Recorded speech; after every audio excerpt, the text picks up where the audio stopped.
Compliments of the season to you from Rouvaun Smit.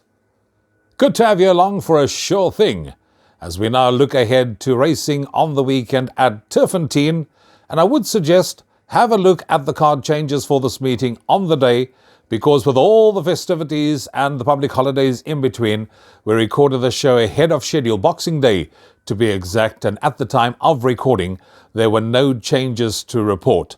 Trust you enjoying your festive season. We're all looking to 2025, and let's see if we can make a few round this weekend, build a kitty, find a few winners and hit them so that we can definitely have a wonderful time still with the family while everyone's on holiday. The first of 8 races on the Turffontein card gets underway at 12:20. There are also 3 feature races to look forward to, but more about that a little bit later on. Don't forget, you need to have your punted challenge selections on 5 minutes before the off of the advertised starting time of the first. Make sure you take the bet slip, because that will put you in line to the big cash incentive prize. The first race on the programme, 12:20 the off, a maiden plate for fillies, to be run over 1160 metres, and 11 runners will face the starter for the opener. Where do we go? Who do we side with? I'm siding with number 3, Green Sapphire. Now, this horse ran 3 very good races to date. I particularly like that last run when this horse found betting support and finished second over the course and distance. I also thought that was quite a strong maiden in which this horse ran last time out.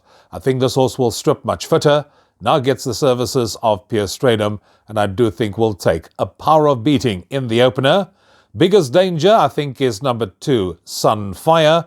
There was a much improved effort when second over the course and distance. A similar type of run could give number 1, Green Sapphire, a run for his money. For third, I'm going with number 4, Bilingual. That was 2 good seconds in Work Riders races, and I do think if that kind of form can be brought to this race, is in with a chance. And for fourth, I'm going with number 8, Izanami. I think there may be more to come from that one. So 1, 2, 4 and 8 are the numbers I'm going with in the opener. Race 2 on the programme, 11 runners will contest this maiden plate over 2,000 metres. And at first glance I thought this was quite a trappy affair, and I couldn't quite make up my mind who to go with. But in the end I decided to go with number 9, Rising Russian. I thought I'm going to look for a bit of value in race number 2. This one hasn't missed the frame since it's been fitted with blinkers. Comes into the race with a nice handy galloping weight of 54.5 kilograms. Caden Brewer knows this one well. Rides him for the Robbie Sage yard. And I do think if this one jumps on terms, could take a power of beating. Biggest danger, I think, is number 1, Chieftain Shield. Has got decent form, having his peak run, definitely not without a chance. For third, I'm going for number 6, Bad Medicine. I think must have a chance if seeing out the trip. And for fourth, with number 8, Popular Park. The form line of that last run has been franked, and that's the kind of result that sort of gives the others a bit of a boost. So 8, Popular Park, I think also needs to be thrown in. 9 from 1, 6 and 8 are the numbers I'm going with in race number 2. Race 3 on the card is a merit-rated 96 handicap. This race for 3 rolls, where only 8 runners will contest this 1,400-metre event, and there are a couple that one can actually make a case for. Like, for example, number 1, Grey Jet, Rachel Veniker's ride, followed up his debut win with a good second over the course and distance. Then there's number 8, Lava Fire, who set the pace when fitted with blinkers last time out, comes into this race with just 52.5 kilos on the back.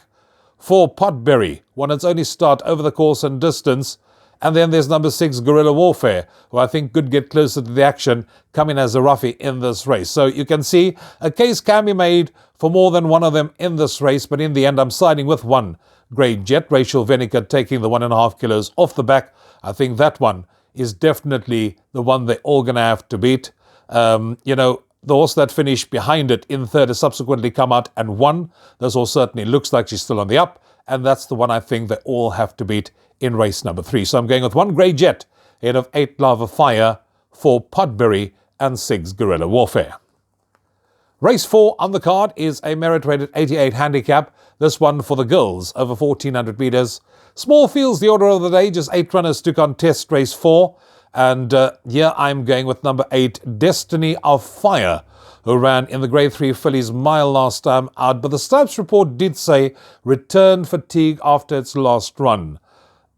one can sort of read whatever you like into that, but when a horse is good enough to run in feature company, I think it's good enough to win a merit-rated race of this nature. I think we can put a line through that run. She has solid recent form prior to that. Serena Moodley, who knows her very well, is back on board, and with just 52.5 kilos on the back, she, to me, rates the one to beat. Biggest danger, number 2, Selenio Peninsula. This one set the pace and tried hard last time out. A similar kind of run will definitely be a danger to number 8, Destiny's Fire. I'm also going with 5, Hong Kong, who I think has got scope for improvement in this kind of company. And for 4th, I'm going with number 4, Quantum, who can pop up into the money. So 8 from 2, 5 and 4, the numbers I'm going with in race number 4. Race 5 is the first of our feature races on the card. It's the non-black type Sophomore 1000, where 9 runners will contest this 1,000 meter event. And here are a few that one could make a case for. For example, Karate Kid, unbeaten over the course and distance. Then there's Rondabosch, who's 3 kilos better off at the weights with Karate Kid. But I'm looking no further than number 1, Almond C. I think this horse cost itself dearly last time out when contesting a feature race, ran in the listed National Colour Stakes. She was slow of the mark on that occasion. She finished off exceptionally well, albeit a little bit too late. She will, of course, be doing her best work in the closing stages of the race. She will strip much fitter. Calvin Abib, who knows her well, retains the ride. And I think, as the class horse, she will take a power of beating, and I'm going for her ahead of number 3, Karate Kid, 7, Rondabosch, and I'm throwing 4, Chieftain, in for 4th, who absolutely loves this distance and can pop up in the money. So 1, 3, 7 and 4 are the numbers I'm going with in race number 5. 6th race is the second of the feature races on the card, and this is the War of Athena handicap listed, where 13 runners will contest this 1,800 meter event, and I thought this was a rather tricky affair, and one needs to add in a couple of horses if you are going to be playing exotics. You need to include the likes of number 3, Lady Fallon. She got up in the shadow of the post when she won the listed summer pudding handicap last time out. She is my narrow first choice because number 4, Soldier's Eye, renews rivalry with her and was beaten by a nose into second and is a kilo better off at the weights. So you'll see there's precious little between those two. Then there's number 9, Frozen Fantasy, who was 4th in the Grade 3 Fillies Mile and comes into this race with just 52.5 kilos on the back. And then there's also number 1, Indian Ocean, who's unbeaten with Striker on board. So you see, there are a couple that you do have to put in if you want to get through this leg of whatever exotic you are playing. 3, 4, 9, 1, in whichever order you like for race number 6, because I do think a case can be made for quite a few of them. Race 7 is the Labello Sprint, Grade 3 over 1,000 meters. 9 runners to contest this race, and here's a horse that I've been following since it first stepped out onto the track, and that's number 5, Pistol Pete. I've always been a Pistol Pete fan, and I'm going to continue following him. To me, he is the ideal horse to win a race of this nature. He certainly went very close when showing pace last time out in the Grade 3 Merchants. He's unbeaten in 2 starts over this course and distance. I think he'll make a 3 from 3 over the course and distance. He's having his peak run. I think he'll be very hard to peg back in the closing stages. And to me, Pistol Pete stands out as probably one of the better bets on the card. Biggest danger, probably number 3, Sheldon, who's ideally course and distance suited. With the blinkers on, must have a chance. Then there's number 7, Danton from Santon, who's also unbeaten over the course and distance. And number 6, Magic Tattoo, who was second in this race last year and can finish in the money again. But confident selection, 5, Pistol Pete, from any one of 3, 7 and 6 to fill the minor placings.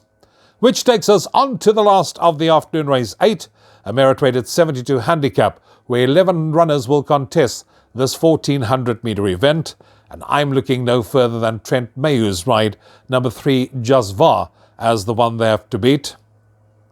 He comes into this race, even though he's incurred a £4 penalty for that last win over the course and distance. He does meet a similar lineup again in this race, and I do think that a hat-trick of wins is definitely on the card.